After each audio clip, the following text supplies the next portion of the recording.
사사기 말씀입니다. 사사기 11장 이제 입다라는 사사입니다. 입다. 오버베팅 금지. 과도한 타협, 과도한 협상은 위험하다. 이런 얘기를 좀 나누려고 하는데요. 사사기 11장 1절부터 40절 전체를 살필 텐데 저희는 29절에서 34절까지 교독하겠습니다. 사사기 11장 29절 제가 먼저 읽습니다. 이에 여호와의 영이 입다에게 임하시니 입다가 길르앗과 므낫세를 지나서 길르앗의 미스베에 이르고 길르앗의 미스베에서부터 암몬 자손에게 나아갈 때에 그가 여호와께 서원하여 이르되 주께서 과연 암몬 자손을 내 손에 넘겨주시면 내가 암몬 자손에게서 평안히 돌아올 때 누구든지 내 집 문에서 나와서 나를 영접하는 그는 여호와께 돌릴 것이니 내가 그를 번제물로 드리겠나이다 하니라. 이에 입다가 암몬 자손에게 이르러 여호와께서 그들을 그의 손에 넘겨주시매 아로엘에서부터 민닛에 이르기까지 20성읍을 치고 또 아벨그라밈에서 매우 크게 무찌르니 이에 암몬 자손이 이스라엘 자손 앞에 항복하였더라. 함께 있습니다. 입다가 미스바에 있는 자기 집에 이를 때에 보라 그의 딸이 소고를 잡고 춤추며 나와 영접하니 이는 그의 무남 동료라. 아멘. 승자의 저주 이런 말이 있습니다. 이제 기업을 합병할 때나 뭔가 이렇게 저희가 입찰 시장에서 입찰을 받으려고 할 때 적당한 금액을 제시해야 되잖아요.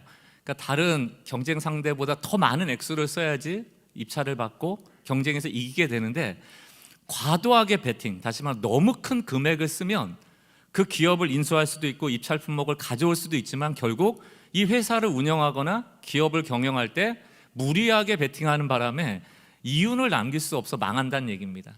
그러니까 입찰에는 승리했지만 결국 그 기업이 망하게 되는 것을 승자의 저주라고 말을 합니다. 그런데 과도한 것은 처음에는 승리하는 것처럼 보이지만 그 대가가 너무 크기 때문에 승리한 사람 자신도 무너뜨릴 수 있다. 이런 위험을 경계하는 말입니다. 그럼 누가 오버베팅을 할까요? 누가 과도하게 협상하고 타협을 할까요? 두 종류의 사람이 있다고 봅니다. 멋 모르면 그냥 오버베팅을 해요. 그냥 뭐 해보자 이렇게 무지하면 또 객기 부리면서. 또 하나는 뭡니까? 너무 잘 알아서 이건 이 정도 해도 충분해 라고 하는 사람이 교만하고 방심하다가 오버베팅 하게 되는 경우가 있겠죠. 오늘 사사기 11장 입다는 너무 잘한다고 해서 오버베팅을 한 인물입니다. 결국 영적인 그 승자의 저주의 면모를 보여주는 그런 대표적인 인물입니다. 하나님은 거래 대상이 아니거든요. 그런데 입다는 늘 협상을 잘했기 때문에 하나님하고도 협상하고 타협하여 자기가 원하는 결과를 얻어내겠다라고 했던 인물입니다. 마이클 샌들이 돈으로 살 수 없는 것들이라는 책에서 삶의 모든 부분은 가격을 붙이는 순간 그 의미를 왜곡하게 된다 이런 얘기를 했습니다. 예를 들어서 우정이라든가 뭐 감사라든가 사랑 이런 것에 가격을 매겨보세요. 너가 나를 정말 친구로 생각한다면 힘들 때 1,000만 원을 빌려줘야지. 그럼 그 우정은 1,000만 원짜리가 되는 겁니다. 우정이 의미가 이미 퇴색이 되는 거죠. 사랑을 하는데 조건을 거는 거죠. 얼마짜리를 허용해야지 너가 나를 사랑하는 거야 하는 순간 그 사랑은 조건부 사랑이 되면서 그 의미가 퇴색되는 겁니다. 감사도 마찬가지죠. 얼마 정도 나에게 내야지 그게 진정한 감사라고 한다면 그건 감사가 아니고 가격표가 되는 것입니다. 우리 삶에서 너무 소중한 것들에 가격을 붙이는 순간 그 의미를 잃어버리게 된다는 이야기죠. 하나님도 마찬가지입니다. 이 신앙생활하면서 하나님 이 호칭이 얼마나 익숙합니까? 너무나도 익숙하죠. 그러다 보니까 우리가 은연중에 이게 하나님께도 가격을 붙이는 우를 범할 때가 많습니다. 거래하는 거죠. 예를 들어 빵을 1,000원 주고 샀다고 그러면 이 빵의 가치가 1,000원인 겁니다. 1,000원의 가치를 매기듯이 하나님께도 우리가 부지부식간에 가격을 매길 때가 있다는 거예요. 언제입니까? 특히 기도할 때 하나님 내가 이만큼 헌신했으니 이만큼의 뭐를 주십시오. 이만큼 열심히 기도했으니 이만큼 기도한 것을 주십시오. 이 정도만 해도 양심 있는 사람입니다. 근데 어때요? 하나님은 전능하시고 더 주시는 분이니까 나는 이만큼 드렸으니 하나님 몇 곱절 저에게 주세요. 거래죠. 타협입니다. 분명히 기도라는 신앙의 언어를 쓰고 헌신이라는 신앙의 언어를 쓰고 있지만 그 이면을 보면 세상에서 거래하듯 세상의 언어, 시장의 언어를 쓰고 있는 것입니다. 하나님을 향한 예배의 옷을 입고 있지만 그 마음은 항상 계산서와 청구서를 가지고 내 헌신의 가격을 매겨서 하나님도 나에게 얼마를 줘야 된다라고 거래하고 있는 거죠. 거래적 신앙입니다.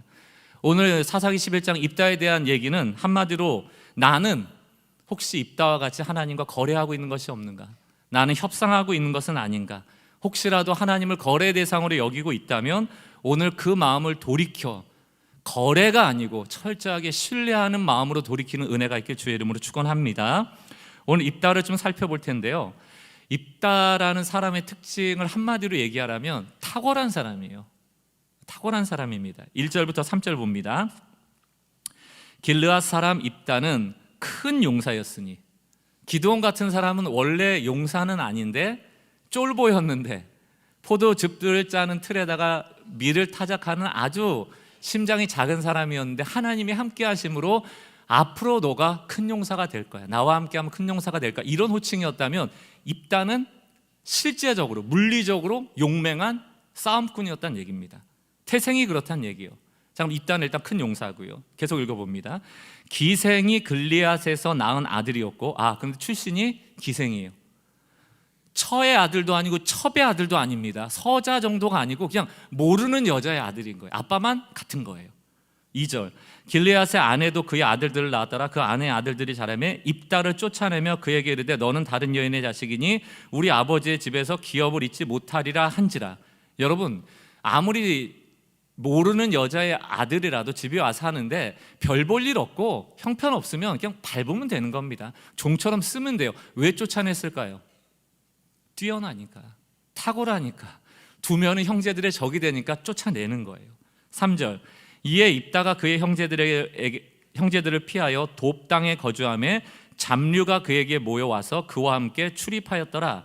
잡류가 그에게 몰려왔다. 잡류, 그럼 이게 쌍스러운 말이 아니고 중심부에서 벗어난 사람들, 뭔가 소외된 사람들이 이 입다에게 몰려들었다는 얘기고, 이런 잡류들의 리더가 됐다는 얘기예요. 입다한테 몰려왔다는 얘기입니다. 자, 그럼 입다가 어떤 사람이에요? 큰 용사고, 하지만 기생의 아들이라 쫓겨난 인생인데 쫓겨난 그곳에서 리더십을 발휘했던 사람이라는 얘기입니다. 그런데 성경은 입다가 쫓겨나고 거절감을 당했음에도 불구하고 상처받았다, 거기에 대한 울분이 있다, 그런 얘기를 안 해요. 다시 말하면 물론 그 마음에 거절감은 있을 수 있겠지만 그 감정을 쉽게 표현하는 사람은 아니다, 감정에 끌려다니는 사람은 아니다, 그런 내용을 우리가 짐작할 수 있죠. 이런 상황에 놓여 있을 때, 돕당에서 리더십을 가지고 잡류들의 리더로서 살아갈 때에 갑자기 고향 길르앗에서 장로들이 찾아옵니다. 이 장로라는 것은 그 동네, 그 도시의 어른들이겠죠. 무슨 문제가 발생한 거예요. 어떤 문제인가? 전쟁을 치러야 되는 겁니다. 하나님이 이스라엘을 경고하기 위해서 압제자로 암몬이라는 나라를 세웠는데 이 암몬하고 싸울 용사가 없는 거예요. 그때 그 동네 사람들이 누구를 떠올려요? 입다. 입다는 태생적으로 싸움꾼인데, 용사인데 하고 돕 땅으로 와서 입다를 다시금 데려가려고 하는 장면입니다. 6절 7절 봅니다. 장로들이 입다에게 이르되 우리가 암몬 자손과 싸우려 하니 당신은 와서 우리의 장관이 되라. 여러분들 꼭 기억하셔야 될 단어가, 처음에 장로들이 입다에게 준 보직은 장관입니다. 장관으로 써줄 테니까 가자. 그렇게 얘기했을 때 입다가 어떻게 반응합니까? 길르앗 장로들에게 이르되 너희가 전에는 나를 미워하여 내 아버지 집에서 쫓아내지 아니하였느냐? 이제 너희가 환난을 당하였다고 어찌하여 내게 왔느냐? 인간이 필요할 때는 찾고 필요 없으면 버리고, 이게 인간사인데 이제 쓸모가 생겨서 왔다는 걸 입다가 아는 거예요. 이거를 이용하는 겁니다. 입다는 감정적으로 장로들한테 야, 나 버릴 때는 언제든지 토사구팽, 내가 너희한테 돌아갈 것 같아? 전쟁 나서 한번 망해봐, 이렇게 감정적으로 가지도 않고요. 두 번째, 아이고 잘 됐네요, 저도 가고 싶었는데 하고 그들에게 엎드려 장관지고 쉽게 수용하지도 않습니다. 긴장감을 주는 거예요. 냉철하게 타협하는 겁니다. 야, 니네 언제는 나 버리든 이제 와서 날 데려가려고 해? 뭔가 그들을 불편하게 하죠. 하지만 자기의 쓸모를 알기 때문에 여기서 타협하는, 그리고 협상하여 뭔가를 얻어내려고 하고 있는 겁니다. 11장 8절 11절, 그러므로 길르앗 장로들이 입다에게 이르되, 그러므로 뭐예요? 쉽게 가지 않는 거죠. 쉽게 가지 않는 거예요. 그때 길르앗 장로들이 입다에게 이르되 이제 우리가 당신을 찾아온 것은 우리와 함께 가서 암몬 자손과 싸우게 하려 함이니 그리하면 당신이 우리 길르앗 모든 주민의 머리가 되리라. 맨 처음에 뭘 준다고 그랬어요? 장관. 지금 뭐예요? 머리. 잘 기억하십시오. 9절 입다가 길르앗 장로들에게 이르되 너희가 나를 데리고 고향으로 돌아가서 암몬 자손과 싸우게 할 때 만일 여호와께서 그들을 내게 넘겨주시면 내가 과연 너희의 머리가 되겠느냐? 장관보다 머리가 더 큰 겁니다. 머리 확실히 줄 거야. 여호와 앞에서 공증까지 세우죠. 10절 길르앗 장로들이 입다에게 이르되 여호와는 우리 사이의 증인이시니 당신의 말대로 우리가 그렇게 행하리이다 하니라. 이에 입다가 길르앗 장로들에게 함께 가니 백성이 그를 자기의 머리와 장관으로 삼은지라. 입다가 미스바에서 자기의 말을 다 하나님 여호와 앞에 아뢰니라. 맨 처음에 장로들이 왔을 때 이 입다를 머리로 삼을 생각은 없었습니다. 장관이라는 히브리어의 정확한 얘기는 용병이에요. 한시적으로, 일시적으로 암몬하고 싸울 동안만 입다가 와서 군대 장관으로서 역할을 해주기를 바랬던 겁니다. 그럼 전쟁 끝나면 또 돕당으로 쫓겨나는 거예요. 너 우리 사람 아니라는 거죠. 그런데 여기서 머리라는 것은 군사력의 통수권뿐만이 아니고 정치적으로 행정적으로 1인자가 되는 얘기입니다. 항구적으로 영원히 그 지역의 왕이 된다는 뜻이에요. 그러니까 결국 이 입다는 쉽게 장로들을 따라가지 않는 협상을 통하여서 장관에서 머물 수 있는 자기 자리를 머리가 되는 자리로 옮겨 놓은 것이죠. 그러니까 입다는 감정적으로 휘둘리지도 않아요. 막 감정적으로 내가 쫓겨났던 거절감에 막 감정적으로 장로들을 대하지도 않고 매우 현실적이고 냉철하고 타협할 줄 알고 자기가 원하는 거 얻어낼 줄도 아는 사람입니다. 그런데 바로 이 상황이 불안한 거예요. 영적으로 보면. 왜요?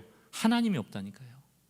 우리가 성경 보면서 야 입다처럼 지혜롭다 자라고 적용하거나 입다처럼 우리가 협상을 잘하자가 우리의 적용점이 아니고 우리는 이 본문을 읽으면서 불편해야 되는 거예요.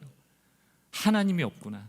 하나님이 주도하는 게 아니고 장로라는 사람의 주도성에 의해서 입다의 탁월한 협상력에 의해서 모든 본문이 이끌려가고 있는 것입니다. 입다의 탁월함을 부러워하거나 머리가 됐다라고 다행히 여길 것이 아니고 오히려 하나님 없음으로 인하여 앞으로 입다의 인생이 어떻게 될지에 대한 불안한 징조로 보셔야 되는 거예요. 성경은 탁월함을 죄라고 말하지는 않아요. 탁월함이 악하다고 말하지도 않습니다. 다윗을 보십시오. 요셉을 보십시오. 다니엘, 바울 다 탁월했던 사람들입니다. 그러나 성경이 말하는 탁월함은 은혜 아래에 있는 탁월함이에요. 그 탁월함도 하나님이 주신 것이기 때문에 하나님의 주권을 인정하고 하나님께서 쓰시고자 하는 것에 그 탁월함이 쓰여져야지 사람을 살리는 거예요. 그러나 하나님 없고 은혜 없고 자기의 탁월함이 자기의 성정을 통하여서 드러나 버리면 그건 자기 증명의 도구가 되죠.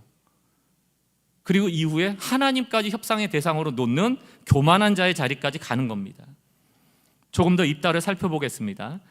입다는 협상할 줄 아는 사람이었다고 하지 않았습니까? 장로와도 협상하여 자기가 원하는 걸 얻어냈고 이제는 암몬 왕과 전쟁을 해야 될 때도 큰 용사임에도 불구하고 칼로 가질 않아요. 먼저 사신단을 보냅니다. 사절단을 보내서 너 도대체 왜 우리랑 싸우려고 하는지 이유나 들어보자. 사신을 보내요.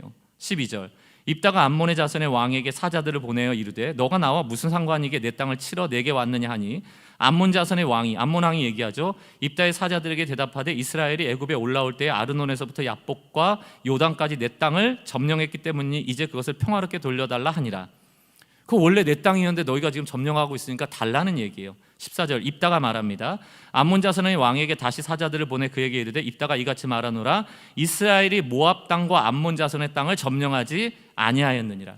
그러니까 암몬 왕의 주장은 그거 원래 우리 땅이었는데 너희가 가져갔으니까 달라는 얘기고 입다의 얘기는 그 땅이 우리 땅이 아니라는 얘기를 하는데 그냥 아니야. 아니 우리 땅 맞아 돌려줘. 아니야 우리 땅이니까 못 돌려줘. 이 싸움을 하는 정도가 아닙니다. 이게 감정 싸움이잖아. 영토 분쟁이잖아요. 그냥 서로 아니다라고만 갑론을 막 하는 게 아니고 입다는 정확한 지식을 가지고 암몬 왕의 논리를 깹니다. 협상가거든요. 외교술이 뛰어난 사람이거든요. 23절을 보십시오. 이스라엘 하나님이 여호와께서 이같이 아모리 족속을 자기 백성 이스라엘 앞에서 쫓아내셨거늘 내가 그 땅을 얻고자 하는 것이 옳으냐. 너희 땅 아니라는 거예요. 아모리 땅이었고 24절 하나님이 이 아모리를 이기게 하심으로 준 땅이라는 얘기를 하면서 24절 내 신 그모스가 암몬의 신이 그모스거든요. 우상이 내게 주어 차지하게 한 것을 너가 차지하지 아니하겠느냐. 우리 하나님 여호와께서 우리 앞에 어떤 사람이든지 쫓아내시면 그것을 우리가 차지하리라. 무슨 얘기입니까? 너희 땅도 아니고 아모리 땅이었는데 하나님이 아모리를 이기게 하심으로 하나님이 주신 신적인 땅이란 얘기예요. 그러면서 뭐라고 얘기합니까? 야 너희도 전쟁할 때 그모스를 의지해서 나가서 그모스의 승리로 여겨 그 땅을 그 신의 땅으로 여기면서 차지하지 않느냐. 그럼 우리 땅이 아니고 여호와의 땅이고 여호와가 우리에게 주신 땅이야. 그러므로 너희가 권리 주장할 수 없어. 이런 얘기를 하는 겁니다. 또 26절 이스라엘의 헤스본과 그 마을들과 아로엘과 그 마을들과 아르돈 강가에 있는 모든 성읍에 거주한 지 300년이거늘 그동안에 너희가 어찌하여 도로 찾지 아니하였느냐. 무슨 얘기하는 거예요? 300년 동안 가만히 있었잖아. 평화로웠잖아. 어떤 왕도 여기에 대하여 이의를 제기하지 않았는데 왜 300년 있다가 지금 그러냐는 얘기예요. 자, 암몬 왕은 그 원래 내 땅이었으니까 달라고 했습니다. 그러나 입다는 뭐라고 얘기해요? 역사적으로 논증합니다. 우리 뺏은 땅 아니고 아모리 땅이었고 하나님 우리에게 주신 땅이야. 신학적으로도 얘기를 하죠. 또 침묵의 논증도 있습니다. 야 300년 동안 조용히 있었잖아. 아마도 암몬 왕은 뭐 말로는 이게 안 되겠다 싶으니까 전쟁을 합니다. 여러분 탁월함은 나쁜 게 아니에요. 그런데 입다의 탁월함은 그냥 사람 수준의 탁월함입니다. 사람끼리는 좀 탁월하고 덜 탁월하고 우리가 구별할 수 있지만 하나님을 대할 때는 우리의 탁월함을 주장하면 안 돼요. 우리의 경험이나 우리의 가진 것을 주장하면 안 됩니다. 왜? 하나님은 인간이 아니에요. 인간은 하나님이 아니에요. 하나님은 하나님이에요. 다르다는 얘기입니다. 그분은 거룩하다. 다시 말하면 우리와 차원이 다르시다. 고린도전서 1장 25절 우리 함께 읽어보겠습니다. 시작. 하나님의 어리석음이 사람보다 지혜롭고 하나님이 어떻게 어리석겠습니까? 그럴 수 없지만 혹여 어리석더라도 너희보단 지혜롭고 하나님이 어떻게 약하시겠어요? 그러나 하나님이 약한다 한들 너희의 강함보다 더 강하시다. 하나님을 이길 자가 없다. 그러니까 하나님의 말씀 앞에는 순종이 필요한 거지 하나님을 움직여서 하나님과 협상해서 하나님의 뜻을 바꿔서 하나님을 움직이겠다는 생각은 그거는 불경한 생각이다라고 말하고 있는 것이죠. 특별히 처음 믿으시는 분들은 그런 생각을 감히 못해요. 하나님은 하나님이시지 믿는데 오래 신앙생활 하신 분들은 은혜를 받아봤거든요. 새벽 기도하다 은혜 받으면 공식이 돼요. 어려운 일만 있으면 새벽 기도하면 다 들어주지. 나쁘다는 게 아니고 공식이 되는 걸 얘기하는 거예요. 새벽 기도를 통하면 하나님을 움직일 수 있겠지. 내가 철야해서 움직일 수 있겠지. 내가 금식하면 움직일 수 있겠지. 그게 습관이 되고 나면 그 다음부터는 마음 없는 금식, 마음 없는 철야, 마음 없는 새벽을 통하여 하나님과 협상의 도구로 새벽을, 철야를, 헌신을, 봉사를, 헌금을 이용하기 시작하는 겁니다. 권면드립니다. 하나님께 나아갈 때 우리의 유일한 자세는 겸손입니다. 하나님, 내게는 답이 없습니다. 제가 하나님께 기도한다라는 대안조차도 사실은 이 어리석은 양의 기도이오니 주님이 이 기도를 점검해 주시고 때로는 막아주시고 하나님의 선한 길로 인도해 달라는 이 긍휼함을 구하는 겸손함 밖에는 없다. 하나님께 나가는 유일한 태도예요. 그러므로 날마다 은혜 앞으로 나가시기 바라요. 그리고 여러분의 기도가 협상이 아니고 하나님을 구하는 간절함이 되시길 주의 이름으로 축원합니다. 입다는 말로는 신앙적이었어요. 암몬 왕을 두고 전쟁에 나가면서 뭐라고 얘기하냐면 암몬 왕과 우리 사이를 하나님께서 판결해 달라고. 27절 보세요. 내가 너에게 죄를 짓지 아니하였거늘 너가 나를 쳐서 내게 악을 행하고자 하는도다. 입다가 암몬 왕한테 하는 얘기 아닙니까? 원하건대 이게 입다의 고백으로는 입으로는 심판하시는 여호와께서 오늘 이스라엘 자손과 암몬 자손 사이에 판결하시옵소서. 그러니까 무슨 얘기예요? 암몬의 악함을 판결하셔서 우리를 구원해 달라는 얘기 아닙니까? 그러면 여호와의 판결을 기다려야죠. 맡기면 되죠. 이제 게다가 11장 29절을 보십시오. 이에 여호와의 영이 입다에게 임하였다. 입다가 여호와의 판결을 구하고 여호와의 영은 입다에게 임했습니다. 우리가 기드온 살펴볼 때도 여호와의 영이 임했다라는 게 어떤 의미를 해석했습니까? 여호와의 영이, 성령께서 기드온을 옷으로 입으셨다. 똑같아요. 여호와께서 입다를 옷으로 입으셨다. 우리는 장갑 같은 존재인데 하나님의 손이 우리를 입으셨다. 그럼 장갑은 이제 뭐 기다리면 되는 겁니까? 손이 움직이는 대로 움직이면 되는 겁니다. 그런데 입다는 입으로는 하나님의 판결을 기다립니다. 하나님께서 다 하실 줄 믿습니다. 하나님의 영이 임했으니 하나님의 입에서 나오는 소리가 무엇인지, 그 명령이 무엇인지 그분께 집중하여 말이 떨어지면 순종하면 되는데, 그 전에 마음에 지면 어떡하지? 늘 자신의 탁월함으로 결과를 잘 이루어왔잖아요. 어떤 탁월함입니까? 협상, 말로 설득해서 다 이루어봤거든요. 이번에도 하나님께 혹시 하나님의 안 해주실 수도 있으니 그냥 멍하니 있으면 안 되고 하나님께 나아가 협상하자, 타협하자. 여러분, 입다의 문제는 이 탁월함이 지나쳤다는 게 있는 거예요. 오버배팅. 하나님께는 배팅하면 안 돼요. 하나님하고 협상하면 안 됩니다. 사사기 11장 30절로 가보겠습니다. 결국 그는 하나님의 뜻을 듣기 이전에 여호와께 서원을 합니다. 여러분, 서원은 좋은 거 아닙니까? 그러나 때로 서원이 위험한 게 뭐예요? 거래. 저는 성도님들 이제 중보기도 같은 거 제목 들을 때 많이 들었습니다. 하나님께서 이것만 해주시면, 자녀 합격만 하면, 배 들어오면, 이런 거예요. 고쳐만 주시면, 뭐만 하면 그때는 내가 뭐 해드리겠습니다. 입다에게 이 서원은 일종의 거래입니다. 하나님께 승리를 안 주실 수도 있는데 이 거래를 통하여 승리를 얻어내고자 하는 것이죠. 뭐라고 거래합니까? 이르되 주께서 과연 암몬 자손을 내 손에 넘겨주시면. 조건문이죠. 안 주실 수도 있는데 하나님 주셔야 됩니다. 제가 승리를 주시기만 하면 하나님께 드릴 게 있거든요. 협상하는 거예요.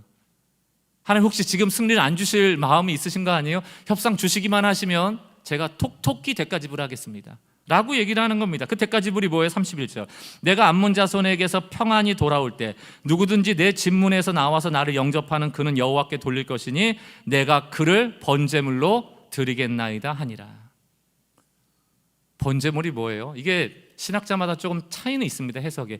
진짜로 이방인들의 제사처럼 몰렉 제사, 인신 제사를 드림으로 신의 마음을 돌이키는 그런 제사였다라는 설도 있고, 또 하나는 한나가 사무엘을 하나님께 드리듯 번제, 그 여자를 처녀로서 하나님께 일평생 드렸다, 이런 표현 둘 다 가능하지만 어쨌든 간에 처음 입다가 승리를 하여 나갈 때 그 동네에서 나오는 그 첫 번째 사람은 무슨 죄예요?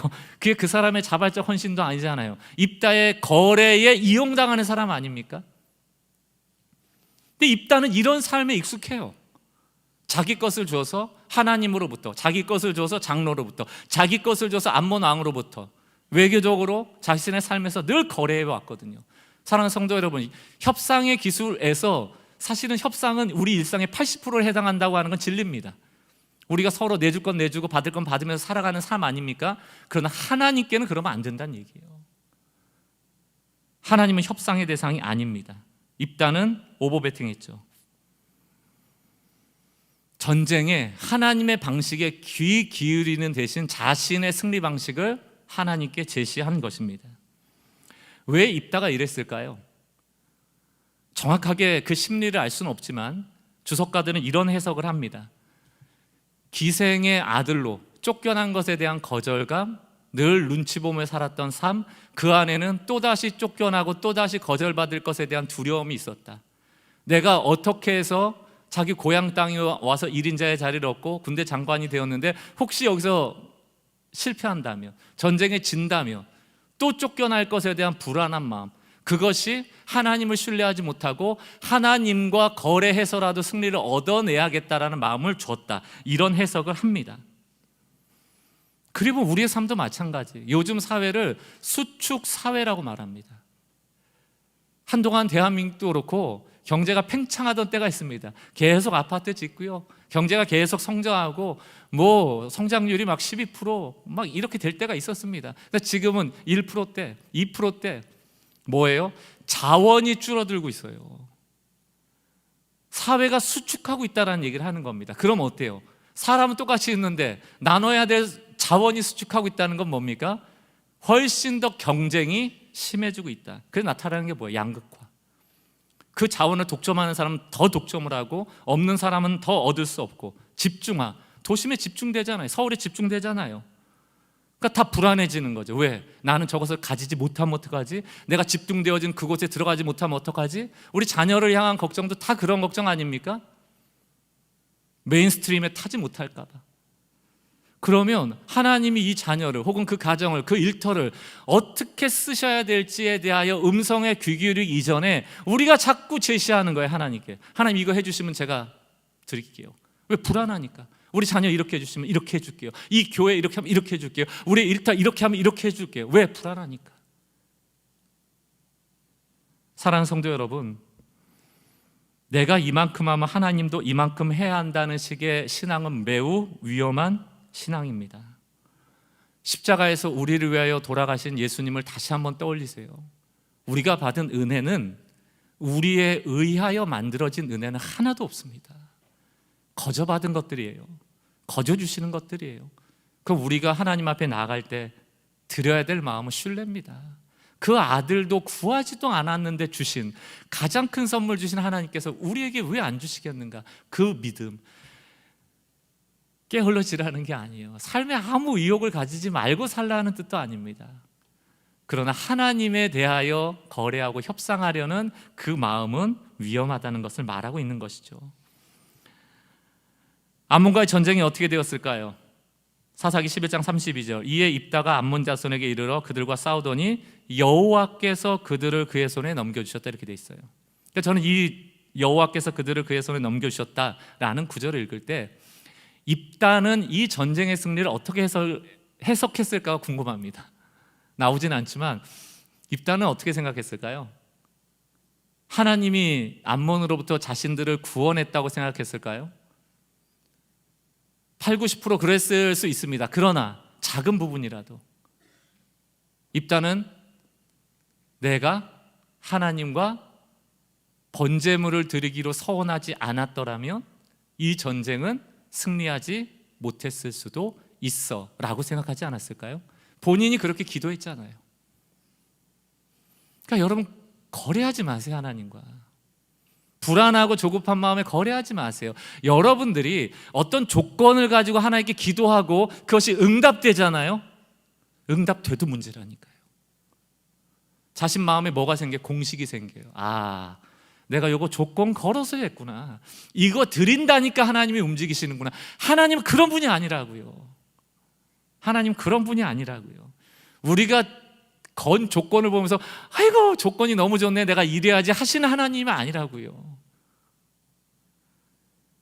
아마도 입다는 자신의 협상의 결과 승리를 얻었다고 생각했을 겁니다. 성경에는 입다가 하나님께 올려드리는 찬양이 나오질 않아요. 감사가 나오질 않습니다. 의지했다는 마음도 나오지 않고요, 기도도 나오지 않습니다. 기도라봐야 그 서원의 기도죠.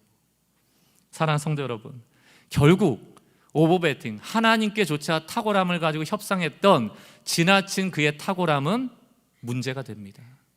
은혜 없는 탁월함, 하나님 없는 탁월함은 자신을 무너뜨릴 뿐만이 아니고 주변을 무너뜨려요. 전쟁에 승리를 얻고 고향 땅으로 갔는데 마음에 이랬겠죠. 아, 내가 협상했고 하나님은 나에게 승리를 주셨으니 이제 나도 하나님께 협상했던 처음 마중 나온 그 사람을 번제물로만 올려드리면 이 모든 협상은 종결되고 해피엔딩으로 끝나겠구나 라는 마음으로 왔는데 34절, 승전보를 가지고 고향으로 올 때 황당한 일이 벌어지죠. 입다가 미스바에 있는 자기 집에 이를 때 보라, 그의 딸이 속옷 잡고 춤추며 나와서 영접하니 이는 그의 무남 동료라. 누가 나와요? 딸이 나오는 거예요. 그럼 딸을 지금 번제로 올려드려야 될 판이 된 겁니다. 여러분 어떠세요? 여러분이라면 어떻게 하시겠어요? 35절 입다를 보십시오. 입다가 이를 보고 자기 옷을 찢으며 이르되 어찌할꼬? 이 워딩을 잘 보세요. 내 딸이여 너는 나를 참담하게 하는 자요 너는 나를 괴롭게 하는 자로다. 잘못되지 않았습니까? 본인 입다가 거래를 했잖아요. 그래서 지금 딸이 죽게 생겼잖아요. 그럼 말을 어떻게 바꿔야 됩니까? 내가 너를 참담하게 하는 자요 내가 너를 괴롭게 하는 자구나라고 말해야 되지 않습니까? 입다는 계약 협상 중독자 같아요. 하나님이 약속을 지키셨으니 딸이고 뭐고 나는 약속을 지켜야 되는 거예요. 그러니 왜 하필이면 너가 나왔어? 약속은 지켜야 된다는 게 전제화되어 있고 너를 내가 잡아야 되는데 너무 마음이 괴롭다는 표현한 것 아닙니까? 그러면서 그 후반절에 뭐라고 되어 있습니까? 내가 여호와를 향하여 입을 열었으니 능히 돌이키지 못하리로다. 질문 드리고 싶습니다. 여러분, 여러분이 입다라면 이 순간 어떻게 하셨을 것 같으세요? 서원했다면서요. 서원은 어기면 안 되는 거라면서요. 그렇습니까? 저 같으면 하나님께 회개했을 것 같아요. 차라리 자신을 내어드리겠죠. 저한테 제가 오히려 제물로 올라간다는 말을 하는 게 맞지 않습니까? 자기가 지금 잘못된 거래를 한 것 아닙니까? 그러나 입다는 결국 이 협상을 스스로 책임진다니까요. 딸을 번제로 올려요. 입다의 실수는 두 가지입니다. 첫 번째 실수는 하나님을 거래 대상으로 삼은 것, 두 번째 하나님의 성품을 오해한 거예요. 하나님이 번제로 올리는 제사를 어찌 기뻐합니까? 39절 40절 2달 만에 그의 아버지에게로 돌아온지라. 이게 뭐냐면 이 여인이 두 가지 의견이 있다고 그랬잖아요. 하나는 진짜로 번제로 올려드려지는 것, 또 하나는 하나님께 바쳐진 인생이 되는 것, 사무엘처럼.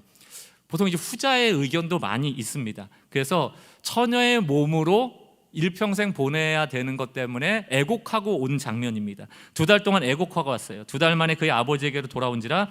그는 자기가 서원한 대로 딸에게 행하니 딸이 남자를 알지 못하였더라. 이것이 이스라엘의 관습이 되어 이스라엘 딸들이 해마다 가서 길르앗 사람 입다의 딸을 위하여 나흘씩 애곡하였더라. 입다의 딸이 실제로 죽임을 당했다는 얘기인지 평생 처녀로 들여졌다는 데 대해서는 해석의 논의가 있지만 어쨌든 입다는 자기가 잘못해놓고 번제를 드려요. 여러분 얼마나 탁월합니까? 협상을 끝까지 지키는 탁월함. 옆 사람이 피해를 봐도 본인은 하나님과의 약속을 지키는 탁월함. 이게 맞아요? 저는 이 탁월함을 은혜 없는 탁월함, 하나님 없는 탁월함이라고 부르고 싶습니다. 하나님 없이, 은혜 없이 너무 탁월한 부모는 자녀를 희생시킵니다. 하나님 없는, 은혜 없는 리더의 탁월함은 공동체를 힘들게 하고요. 교회도 마찬가지고 가정도 일터도. 그 탁월함 때문에 많은 사람들이 피해를 볼 수 있다는 것이죠. 말로는 하나님을 위해서이지만 그 속 안에서는 불안함이에요. 은혜로 불충분하다라는 불신앙이 꿈틀거리고 있는 것이죠. 진짜 용기는 내 체면이고 뭐고 틀렸다면 하나님 앞에 나가 회개하는 것이죠. 진짜 용기는 하나님, 제가 무지했습니다, 제가 오해했습니다, 저를 불쌍히 여겨달라는 회개하는 용기인 것이죠. 여러분 중에 여러분 스스로를 너무 믿지 마세요. 복음이라는 것은 우리 스스로에게는 소망이 없음, 서로에 대해서는 믿을 수 없는 존재임을 알고 십자가의 용서를 서로에게 베푸는 것이 신앙의 핵심입니다. 잘못할 수 있죠. 그러나 하나님 앞에 엎드려지는 것이 매우 중요한 메시지입니다. 결론을 맺습니다. 정리를 하면 오늘 입다는 참혹한 영적 승자의 저주의 한 단면을 보여주죠. 무대의 주인공이 되었지만 자신의 탁월한 리더십을 가지고 하나님에게까지 그 타협의 리더십을 발휘했다가 결국 가장 사랑하는 딸을 제물로 올리게 된 이야기입니다. 비극의 내용이죠. 오늘 저는 이 비극적인 모습을 묵상하면서 우리 존재를 좀 페이지 터너에 비유하고 싶습니다. 페이지 터너라는 것은 말 그대로 종이를 넘기는 사람. 이게 클래식 연주 같은 데 가면 피아노 치시는 분 옆에서 피아노 악보를 넘겨주는 사람이 있습니다. 그 사람은 페이지 터너라고 불러요. 이 페이지 터너는 당연히 음악을 잘 알아야겠죠. 악보를 볼 줄 알아야 됩니다. 그러나 모든 스포트라이트는 연주자에게 향하고 있거든요. 근데 페이지 터너가 자기도 너무 조명을 받고 싶어가지고 피아노 치고는 연주자 옆으로 가가지고 스포트라이트를 받으면서 막 V자를 그리면서 저도 이 노래 알아요, 저도 이거 칠 줄 아는데 막 그러면 되겠어요? 안 되겠죠? 연주자가 화려한 옷을 입고 자기의 동무대를 펼칠 때 이 페이지 터너는 무채색의 옷을 입고 자기의 색깔을 가리고 조용히 페이지만 넘기는 겁니다. 근데 가장 막 화려한 옷을 입고 막 알록달록한 옷을 입고 막 드레스 빼입고 와서 페이지 터너 안 하거든요. 자기 연주자보다 앞서면 안 됩니다. 주인공인 양 행세하는 것 안 됩니다. 페이지 터너의 탁월함은 오직 연주자의 연주를 완성시키는 돕는 자로서의 탁월함이에요.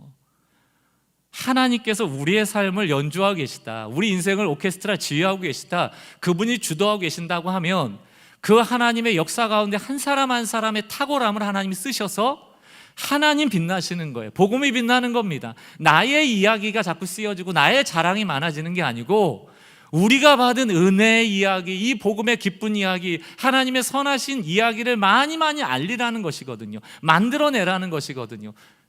페이지 터너는 그런 역할을 하는 거예요.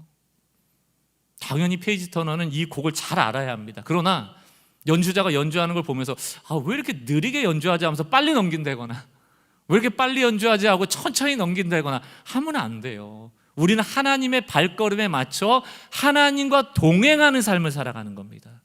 저희는 하나님과 동행하는 삶을 우리가 막 어떤 꿈을 꾸고 목적을 세운 다음에 내가 하나님을 기도로 끌어간다고 잠깐 생각해요. 이게 협상하는 거예요. 이게 오버배팅입니다. 입다에게 하나님의 영이 임하셨잖아요. 이 무가치한 인생, 기생의 아들의 인생, 내버려두면 거절감에 휩싸여서 그렇게 도배 땅에서 잡류들의 리더가 되어 살아갈 인생을 하나님의 개입하신 인생 아닙니까? 그럼 그분이 행하시는 타이밍에 순종하길 바라며 그분의 음성에 귀 기울여야지 왜 장갑이 손을 움직이려 하느냐는 얘기입니다. 서원, 굉장히 신앙적 용어 같죠. 그러나 우리는 완벽할 수 없어요. 그때마다 여러분 엎드리셔야 됩니다. 서원했으면 뭐 다 지키면 다 된다, 이것도 공식이죠. 그래서 예수님께서 뭐라고 얘기합니까? 맹세하지 마라. 맹세하지 마라. 우리는 하나님 앞에 맹세할 수 있는 존재가 아니에요. 늘 흔들리는 존재가 무슨 맹세를 합니까? 그럼 맹세하지 마라. 오히려 하나님을 신뢰해라. 지금 혹시 간절함 때문에, 절박함 때문에 하나님께 협상의 기도하시고 계시는 분들 계세요? 만약 하나님이 주신다면. 사랑하는 성도 여러분, 오늘 하나님이 우리를 어떻게 구원하셨는지를 잘 기억하면서 거저 주시는 은혜가 우리 삶 가운데 늘 있음을 안다면 우리의 삶은 주님의 은혜의 손길 아래 늘 끌려가고 있다는 것을 믿고 좀 자녀를 하나님께 던지세요. 여러분의 일터를, 지금 상황을, 어려움을 주님께 철저하게 던지십시오. 그렇게 하나님을 더욱더 신뢰하는 주의 백성들 되길 주의 이름으로 축원합니다. 우리 인생의 유일한 마에스트로 지휘하시는 하나님의 그 세밀한 손길을 좀 보시고 완벽한 연주자가 되시는 하나님의 손을 좀 보면서 그분이 가시는 만큼 가고 그분이 멈추라 하면 멈출 줄 아는 진정으로 하나님을 신뢰하는 복된 성도들 되시길 주의 이름으로 축원합니다. 오늘 이 설교가 여러분의 탁월함을 비하하고 여러분들이 전공하며 이렇게 살아가는 삶을 다 무시하는 게 아니에요. 그러나 우리의 강점이 때로는 하나님을 떠나는 가장 위험한 약점이 될 때도 있더라고요. 혹시라도 내가 이것을 가졌기 때문에 하나님이 나를 쓰시지라고 생각하신다면 하나님 우리 존재 자체를 귀하게 여기신다는 이 믿음을 꼭 가지시길 바라요. 그래서 서로 좀 용납하시고 하나님의 형상으로 보시는 은혜가 있길 바랍니다. 우리 같이 한번 찬양할 때 모든 것이 주님의 은혜입니다. 우리의 기도의 고백이 되길 바랍니다. 내가 늘 들어 슬플 때에 주님의 얼굴 보라. 우리를 사랑하는 주님, 사랑의 주님 안식 주리라. 아멘. 이 시간 같이 한번 주신 말씀 마음에 품고 기도할 때 이 수축 사회에서 점점점 압박감이 커오는 삶이 우리 앞에 놓여 있습니다. 경쟁도 심해지고 좌우 분열도 심해지고 그것이 우리를 불안하게 만들고 미래에 대해서 늘 두려워하게 만드는 요인들이 될 때 우리는 본능적으로 얻어내기 위하여 하나님과 거짓된 협상을 할 때가 많습니다. 우리의 필요를 구하는 것 왜 안 하겠습니까? 당연히 해야죠. 그러나 하나님을 이용하려고 하고 하나님을 거래하려고 하는 마음을 내려놓고 전적으로 우리의 삶을 연주하시는 주님의 손을 바라보며 그분의 방향대로 걸어가기를 결단하시면 좋겠어요. 하나님이 주신 탁월함입니다. 그것을 하나님께 이용해서는 안 되겠죠. 그것이 하나님의 은혜 앞에 쓰여져서 나를 살리고 가정을 살리고 일터를 살리고 주변의 사람을 살려 여러분의 삶의 곳곳에서 하나님의 선하심과 복음의 이야기가 잘 쓰여지길 원합니다. 오늘 주신 말씀 붙잡고 입다를 교훈 삼아 다시 한번 하나님께 더 신뢰로 나가시길 바랍니다. 합심하여 기도하겠습니다.